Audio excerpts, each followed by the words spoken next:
Hello. Timmy, it's Vessi. Hi, Bessie. How are you?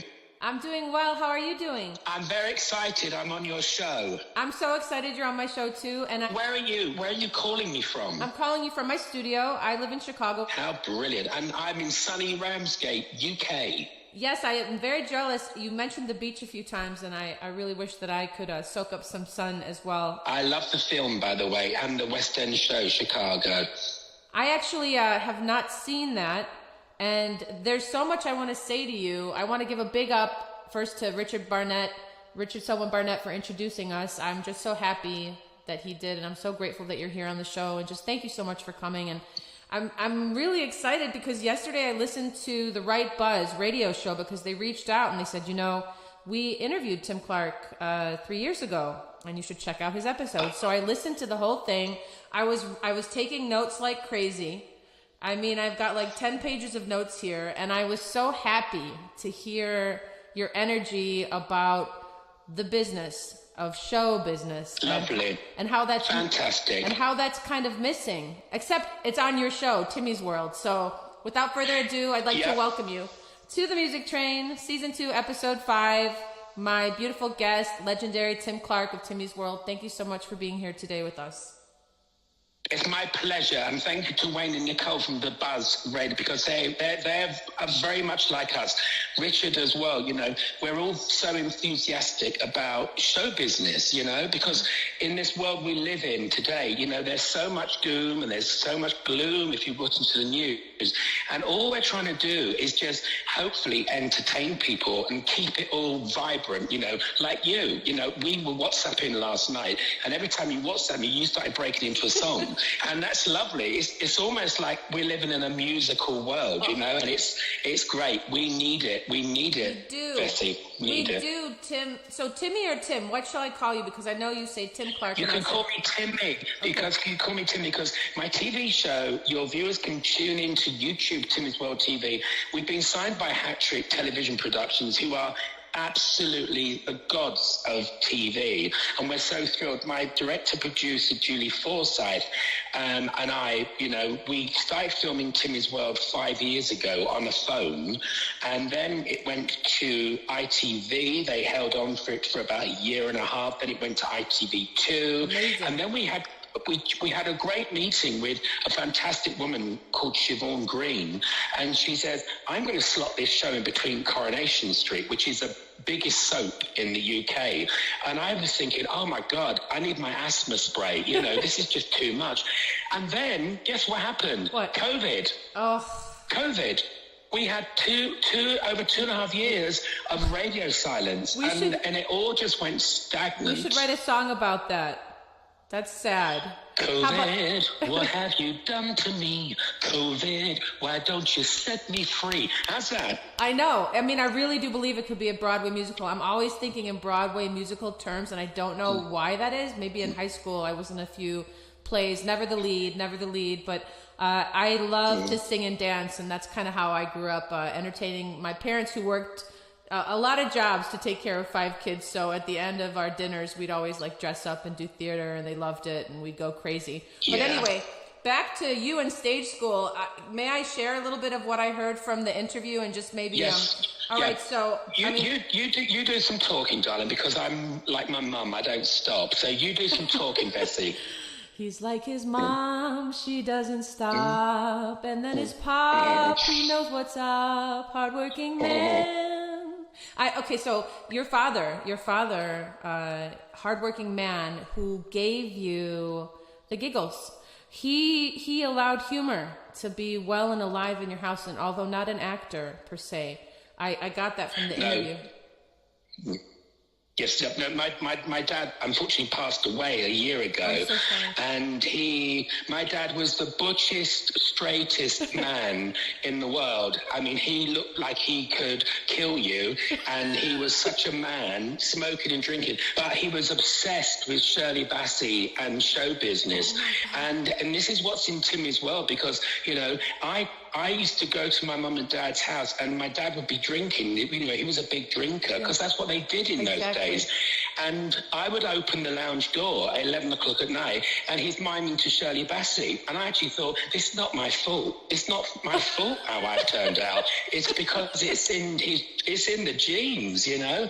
And then he looked like a kid in the cookie jar, full of guilt, because he was miming to "I Who Have Nothing" by Shirley Bassey, and he's allegedly supposed to be a straight builder. That's incredible. I love that so much. More. Well, that's in Timmy's world thing. But you know what? My brother was in the army. He was the butchiest boy in the world. We shared a bedroom together in a 2 up, 2 down. Is like nowadays people are going like, oh, we've got to move because we've got a baby. We need 4 bedrooms. Oh, we've got to get a 4-wheel drive. We've got a baby.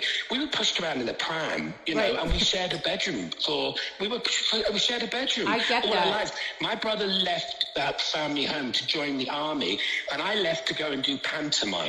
That kind of says a lot, doesn't it? It does. Know, where we are with this story. This is the brother that when the posters were up, he would draw a mustache. In Bugsy Malone. Yes. I did the film Bugsy Malone. Amazing. And my brother used to sit on the tube, and then every time you saw a Bugsy Malone poster, he drew a moustache on my face. That is my favorite. Were you upset though? Were you upset? It's so cute. It's like it was his part of being a star. I was. But you get it now, right? He wanted to be a star too, and you got a lot of attention. No, I got a lot of attention, and I mean he was very successful. Unfortunately, he was killed in a car crash. I'm so sorry. No, this is. You know what? It's Timmy's world. You know, Timmy's world is real, and it's things that happen every single day. Yes. I've lost 3 friends last week. Can you believe that? No. 3 friends of mine passed away in a week, you know? And at the end of the day, it's called, you know, Jewish people say, it's life, and it's life, you know. And this is what I want, you know, the fact that my brother got off the tube and drew a moustache on my face. And the worst thing he did, he actually shot a hole through my Olivia Newton-John album cover, through her greatest hits, right through her bosom. And I was traumatized over that. Greatest hits. He took it to a literal meaning. I love him. Greatest hits. He shot Olivia Newton-John. I love Olivia Newton-John. My husband. Oh my gosh, that's his first crush. And oh my goodness, you said suddenly. You know what? You said. Oh God. You said. Sorry, Olivia Newton-John. I thank God I met Olivia Newton-John 3 times, and she was astoundingly most beautiful, and such a kind woman as well. She's an international star with no attitude. I mean, she really, you know, bless her heart. God bless Olivia. I loved her. I really did. I remember. Suddenly you shared that the person that sang with her is Julie's... Cliff Richard. Yes. Cliff Richard sang with her. Okay, so that's where I got my he sang, Suddenly the wheels are in motion, and which was used in Xanadu. Oh my goodness. So if you could go back to the stage and, be the director of a new Broadway musical, would you? No, I'm going to go back to the stage to be in the pantomime. My goal is to get to the London Palladium again, because that was you know the London Palladium, don't you? It's the world's famous variety theatre. I mean, I was so lucky. I do now. Yeah. And you said, nothing's impossible. You quoted Barbra Streisand when you mentioned you want her to be on your show. And so I'm hoping you and Barbara together there. And could I be there too, please? Could you? You can. Okay. I mean, the fact that this is going out going over to America, somebody might know Barbara. So the fact is, when I was small, my mum and dad took my brother and I to the London Palladium to see all these variety acts. My brother used to fall asleep because he couldn't stand it, and I used to stare at the stage and stare at the brochures and the programs and smell the programs. And I turned around to my mum and dad and said, I was about 7. I said, I'm going to be on here one day, and they said to me, you will be. And you know what? I was 27 And I supported Dean Martin at the London Palladium, Shirley Bassey, Royal Variety Show, Ken Dodd, Frankie Vaughan. So nothing's impossible. You know, my mother worked for Estee Lauder in Harrods, worked very hard. My dad was a builder, and I lived in a 2 up, 2 down. But I've said to them, I'm going to be at the London Palladium. I'm going to make records. I'm going to be in films. I'm going to be on television, and I'm going to go all around the world. And you know what, Bessie? I did it all. So for all those kids out there who are tap dancing and playing the piano and playing the violin, who have got dreams, they come true. Yes. Just, you have to believe in it. It's so true. It's so heartwarming to hear you speak about it. I dreamt of being on Broadway and having that musical life. I'm a singer-songwriter, but I didn't go to college for very long, and I actually moved to LA, but I didn't do the Broadway. I wanted to. I did it in high school, but that was actually a big dream of mine. I wanted to go to art school in New York. Anyway, not about my story, but also I wanted to mention, I wish that we could share right now some chocolate coffee cake because, you know, you mentioned that. And I love it, yeah. So I want to know where the recipe came from. Your recipe, and will you share it with me? I can't. No, you'd have to shoot me first, Bessie. No, I will not. I will never. Just through the heart. Just through the heart. I love cooking. It's therapy. It's therapy for me, cooking. I put, you know, do you know of an artist called Cilla Black? She sang Alfie, Anyone Over Your Heart, You're My World. Burt Bacharach produced she was the Cilla most, Black. Was she not the most famous singer in the 60s? Because I only know her because I'm getting educated through you and the Right Buzz radio show, and I'm just so grateful that you want people to remember the things that people did and still should do ultimately, and not be stuck in their screens, kind of like playing video games. Exactly. You know. And this is what, you know, the head of Hat-Trick Television, Jimmy, who we love, because not only was he a comedian, and now he owns Hat-Trick Television. The man's got a sense of humor, you know? The thing is, when you write a script or a comedy thing and you're shunting it around studios, you know, companies, whatever, you know, I'm 63 years old, and, you know, humor's different, and, you know, people can watch Timmy's World and just go, is this guy for real? And I am for real. It's like you're talking to me now. I saw the trailer. You know, I loved it. Yeah. I showed my mom. Yeah, it's real. And I was like, bless you. Yeah, bless you. I mean, give me a number. Give me 30 seconds. I prepared Boogie Woogie Bugle Boy for you. I was going to sing it to you because I learned that in high school, and I know that you did that on stage. You did that on stage with your band. My group, we were managed by Derek Bolton, who managed Tony Bennett. So that's why my group was Start Spare Cats. 2 boys, 2 girls. Hold on, what's the name? What's the name of the band? Start Spare Cats. How do you spell that? It's an American car. STUTZ. BEARCATS. 3 separate words. Start Spare Cats. Yeah, and that's an American vintage car. There's an American vintage car we were named after. I want more on that story, but go ahead. Tell me about the Boogie Woogie, because my father, who escaped Bulgaria, Eastern Europe in the late 60s, when he was in the army in Bulgaria, he would play he would play the horn. And the thing is that we didn't learn this till recently. Last summer, my son has a little trumpet. And we brought it there, and he literally was like, "Oh, I used to play this in the army, wake everybody up." I'm like, "Are you kidding me?" Where's the great solo? That's what he did. I have it on video. Yeah, it's fantastic. You know, the Andrews sisters did it all. You know, all that. I mean, thank God, the guy who did our arrangements was called Peter Knight, and he used to do the arrangements for the Carpenters. Oh my goodness. So you've got those incredible harmonies. You know, if you go onto YouTube, your listeners will go onto YouTube, Start Spare Cats. All our stuff was like the Chattanooga Choo Choo, the Boogie Woogie, you know, do-bop. You know, it's like Manhattan Transfer. You know the fantastic Manhattan Transfer. Yes, I do. they had the incredible harmonies, but they kind of did things like chanson d'amour, da da da da da. But we were kind of doing all the sort of the Glenn Miller stuff, you know, and through that, thankfully, because of the American connection we had with our manager, we were getting these. I mean, our group supported Bob Hope at the Dominion, you know.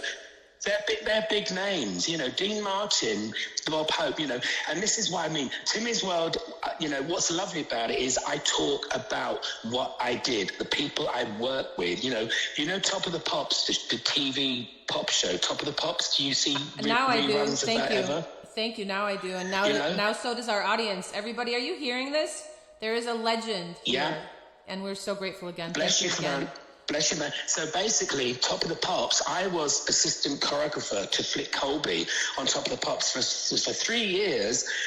My job was to go into Boy George's dressing room or Brian Ferry or Randy Crawford, and I would literally go in and say, "Hi, Brian, do you want anybody dancing on a plinth behind you?" And he'd go, "No, mate, you're okay, thank you."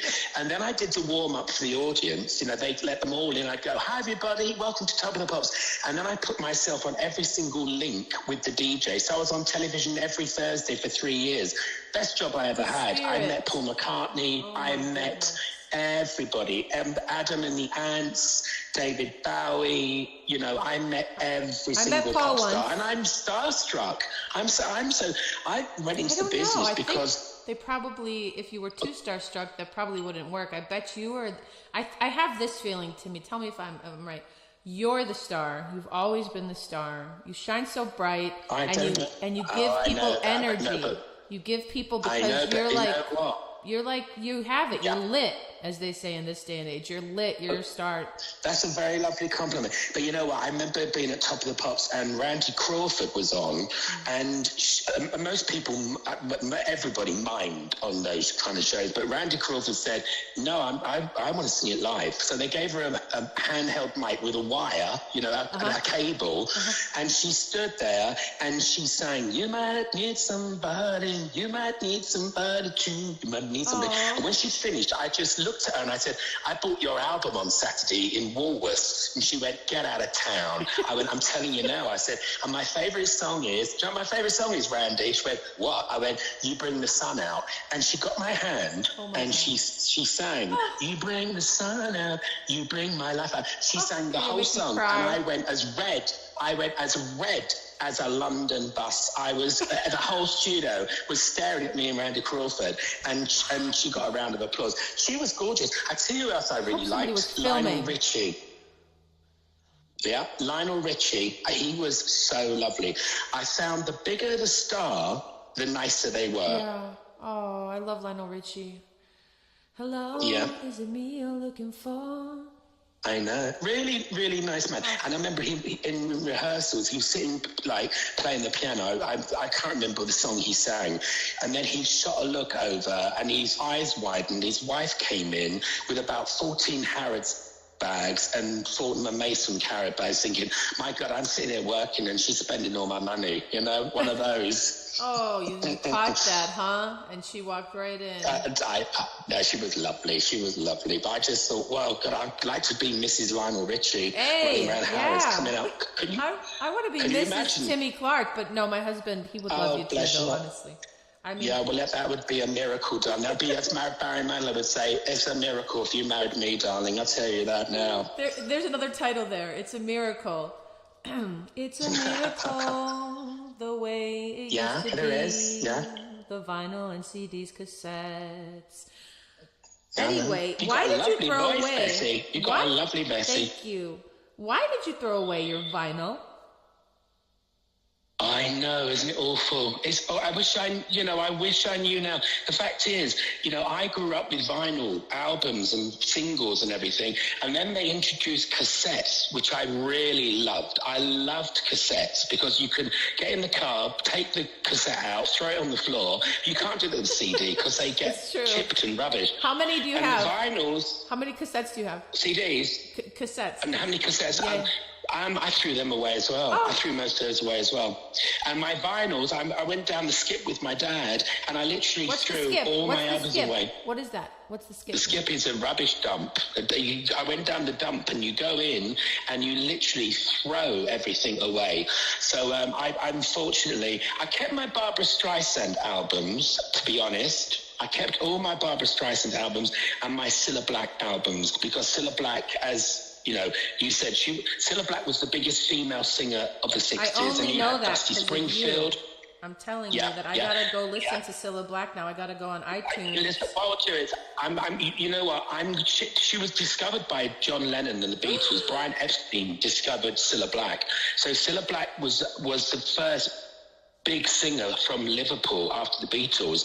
So I will send you, I'll WhatsApp you later on, Cilla Black singing Alfie with Burt Bacharach. Burt Bacharach played the piano, produced it for Cilla. I'll send you unending chills talking to you. What the heck?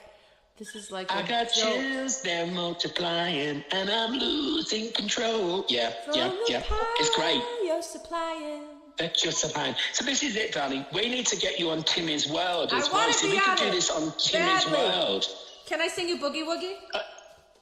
You can. You can do the Boogie Woogie Boogie Boy of Company B. Can I He do was it the right now? Boogie Woogie Boogie Boy of Company B. Yes? Where's my lyrics? Here, I'm gonna just have to do it from the top of my head. I did learn it in high school. And we were all Go like, on. what is this song? Was a boogeyman from out Chicago way. He had a boogie style that no one else could play. He was the top man at his craft, but then his number came up and he was gone with the draft. He's in the army now, a blowing reveille. He's the boogie woogie bugle boy of Company B. They made him blow a bugle for his Uncle Sam. It really brought him down because he couldn't jam. The captain seemed to understand, because the next day the cap went out and drafted a band, and now the company jumps when he plays reveille. He's the boogie woogie bugle boy of Company B. A root, a toot, a tootly out of duty, blows eight to the bar. In boogie rhythm, he can't blow a note unless the bass and guitar is playing with him. And the company jumps when he plays reveille. He's the boogie woogie bugle boy of Company B. He was some boogie woogie bugle boy of Company B. Do-do-do-do-do-do, yeah. Do you know what, my darling? I hope to God you've got an album, because I'm going to buy it. Your voice is unbelievable. Do you know that? It's kind of, do you know Phoebe Snow? Have you heard of Phoebe? I have heard of Phoebe, and I do. I have her record. I have a little collection of vinyl that. Thank you, Timmy, for saying that. I've been singing a long time, and when I was a kid, I don't know. I think the passion outweighed any talent. But No. Your voice. I'm telling you right now, your voice singing is. I'm thinking like, oh my God, it's like thinking like Karen Carpenter, Ava Cassidy, Phoebe Snow. Can we do a record? I'm just thinking. I haven't done the record of my life. I'm like a pop songwriter. I love to write songs, but I haven't done I need to do like a classic album, a jazz, something. I need somebody to produce me that can hear kind of what you're talking about and make it happen, because I haven't done that yet. I have records, but not the kind Never you're ask talking the about. lady her age. I don't know how old you are. I can see what you 10. look like. I'm telling you now. I'm 10. 63. Are you 10? Bless your heart. I'm 63 now. You're only 9. The possibility. You're only 9. 6 plus 3 is 9. No, 63 years old, and I'm hopefully going to get my own television series on a major channel. I know you are. Nothing is impossible. No one else should have it. You should have it. You should have it immediately. Why isn't it happening right now? Who do we need to call? Barbara. Yeah, or Ghostbusters.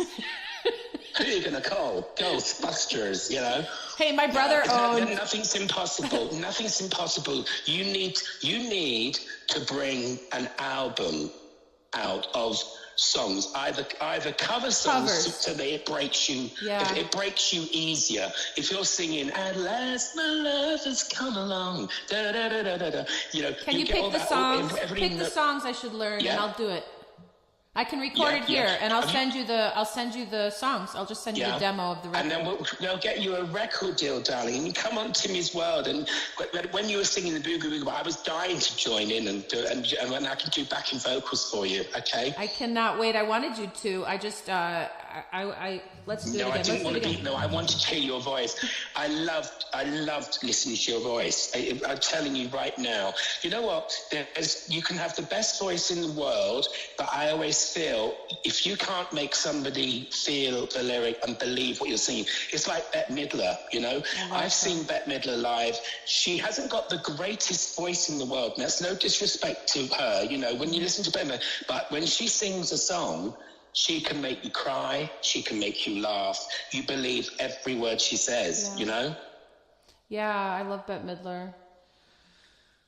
What was the song? Funny, you know. What was that song? The Wind Beneath My Wings. How did that go again? Yeah. How did that go? You must have been cold there in my shadow.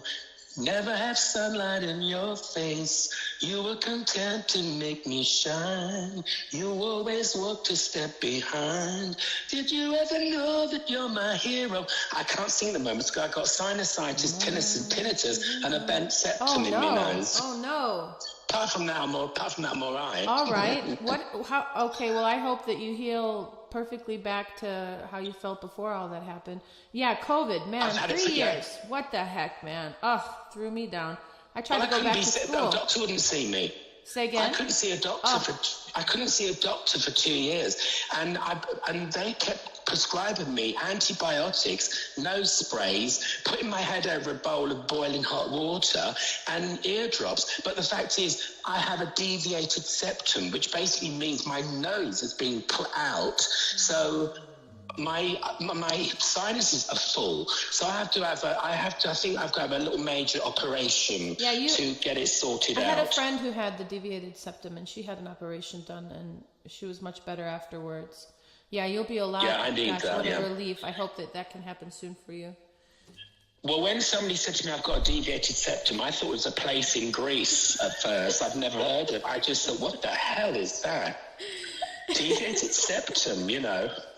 I loved you did the Technicolor, you did Aladdin. I mean, come on. I mean, who are we talking to today here on the Music Train?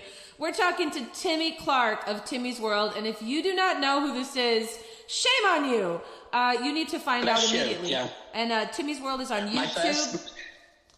And you're going to get your network show, and I'm very excited to meet you. Thank you, darling. And, Thank you. I just love your energy. Tell me more now. Tell me more.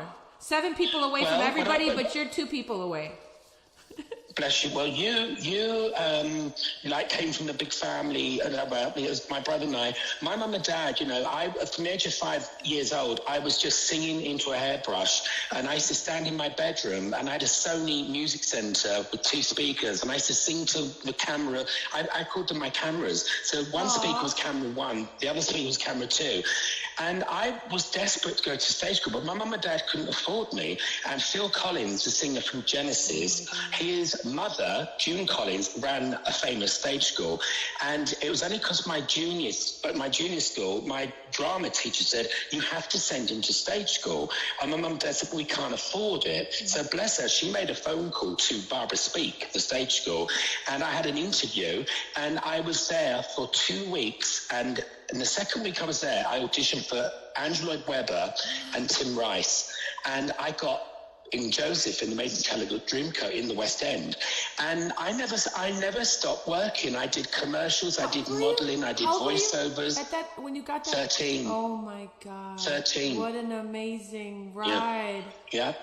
Yeah, and then when I was there, Alan Parker, who, you know, he did Midnight Express and Bugsy Malone, the director, he then came to the school when I was 15 or 16, and I had to sing to Alan Parker, I'm a Yankee Doodle Dandy. The next minute, I'm in Pinewood Studios for 16 weeks with Scott Baio and Jodie Foster doing Bugsy Malone. Crazy. That is just... So it's I was just watching... Sorry, I just wanted to tell you this really quick. Yesterday, I saw a Shirley MacLaine clip on TikTok or somewhere. I love her, by the way, and I know your favorite actress, very talented. also mine too, is Meryl Streep.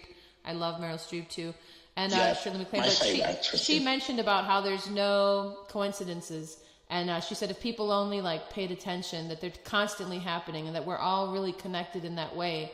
So meant to be, my dear friend, meant to be for you. And so continue. Go ahead. Sorry I had to interrupt there, but I just wanted to share that. No, that's fine. Look, it's your show. I mean, I don't stop talking. No, it's getting back to now. You know, my lovely mum's next door neighbour.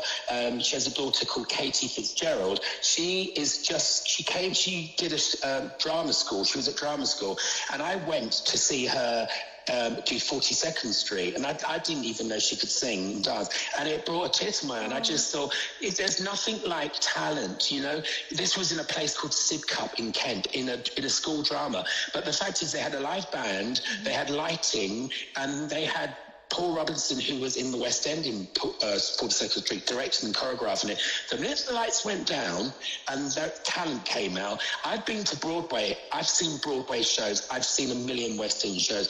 When you've got talent on a stage, it doesn't matter where you are. It's talent, you know?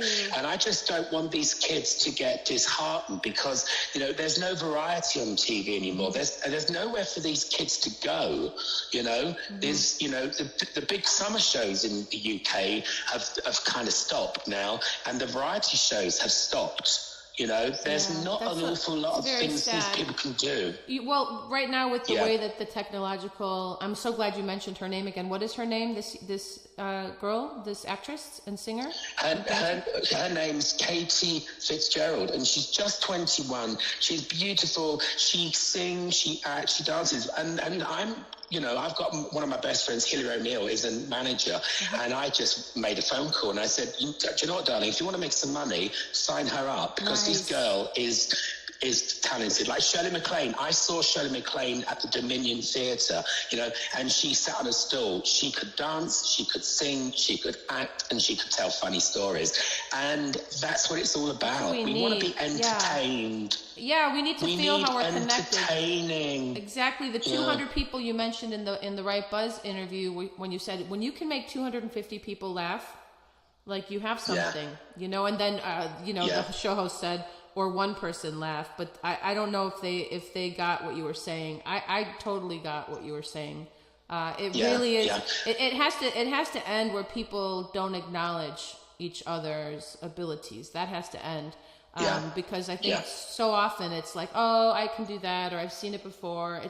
It's like each person. I mean, we didn't get here easily. Just think of it could have been anybody, I suppose, but it was you, it was me, exactly. It was them, and it's just, I think the magic of the moment in film, TV, singing, and all the beautiful things, the sun shining. I think it's all a blessing. So the metaverse and technology, and the metaverse in that term, creating, you know, cinematic experiences in 3D worlds where people could actually showcase by, you know, creating these videos, by people becoming documentarians and documenting live shows and creating an NFT of it, a digital asset, if you will, where you have this. So I'm into NFTs, and what they are is they're digital assets of media, and they're basically a timestamp, a receipt of whichever, a song, an idea, you know, a theatrical scene. And once you mint it, it's called mint, which is basically creating it on the blockchain, and that's with cryptocurrency and all that jazz. But once you create it, it has a series of numbers connected to it and a hashtag. So it has like a timestamp of its creation. So when we think of copyright and all that stuff, with copyright and filing and $55 to the Library of Congress here in the U.S., and what that costs to actually protect your works, your artworks.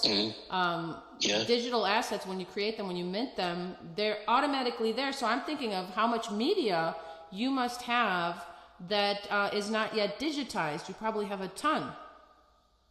Yeah, probably. Yeah. And all the pictures in your house, even all the people that you've worked with, you know, those beautiful photos, if you were ever willing to photograph and digitize them, along with the story of how it came to be that you're in that picture.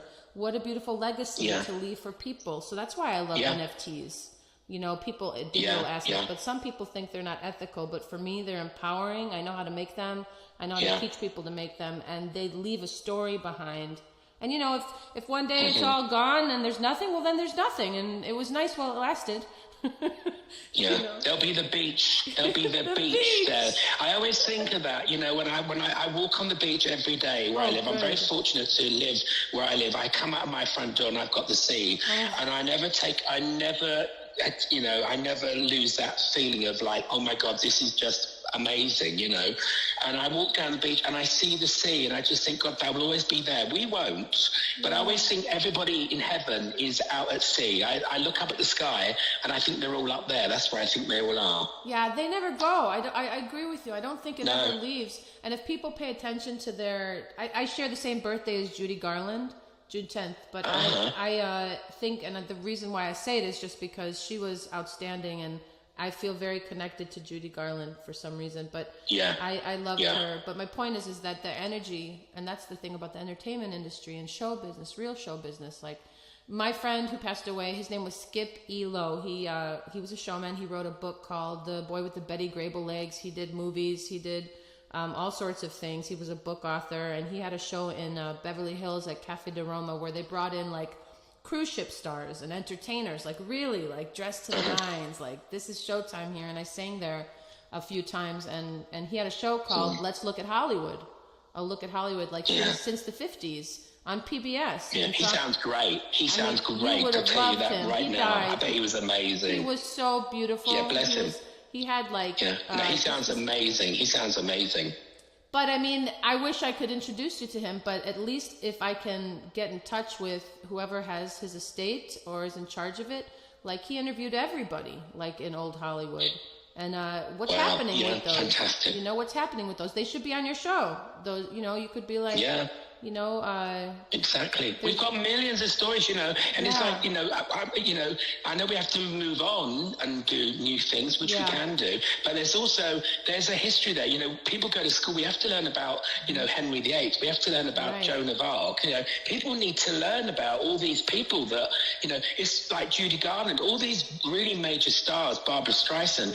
They've not come from privileged childhoods. You know, Barbara Streisand was running around the streets of Brooklyn, you know, they had no money, and the fact is for her to achieve what she's achieved, you know, and being this huge star, you know, people should know about it. You know, it's like, you know, it's like Michael Bublé. He's a great example. You know, Michael Bublé is a very good-looking young guy, but Michael Bublé has introduced all this new audience to all these songs. You know, the Frank Sinatra, the Dean Martin songs, you know, the Rat Pack. You know, Michael Bublé's done that, and well done to him, because you know what, all those kids, they will go like, oh my God, I love this music. And I go, well, go upstairs in the record, you know, I've got all Frank Sinatra, Tony Bennett, you know, and that's what he's done. Michael Bublé's introduced the new generation. And that's how it should be. It should be that there is this, this bringing in the new with the old, and not old, it's like everlasting. That kind of inspiration. They're classics, you know. I go and see some West End shows, and I'm you know, and I sit there, and it's just like, oh God, really? You listen to the Sound of Music, the songs in the Sound of Music, you know, the songs in West Side Story. I mean, you know, they are just. I just met a girl. But some new shows, it's a bit like, you know, it's just like, oh my God, I've just seen a dog. Where'd you see the dog? Coming down the road. The sun came out, I saw the dog. And it goes on for 4 minutes. And I just say, I'll never get that 4 minutes back. And I'll never get that loop out of my head. No. But you know what? Michael Bublé, fair play to him. He's introduced all these kids to this great big band, swing and all that, you know. You know what just popped in my head? Start spreading the news.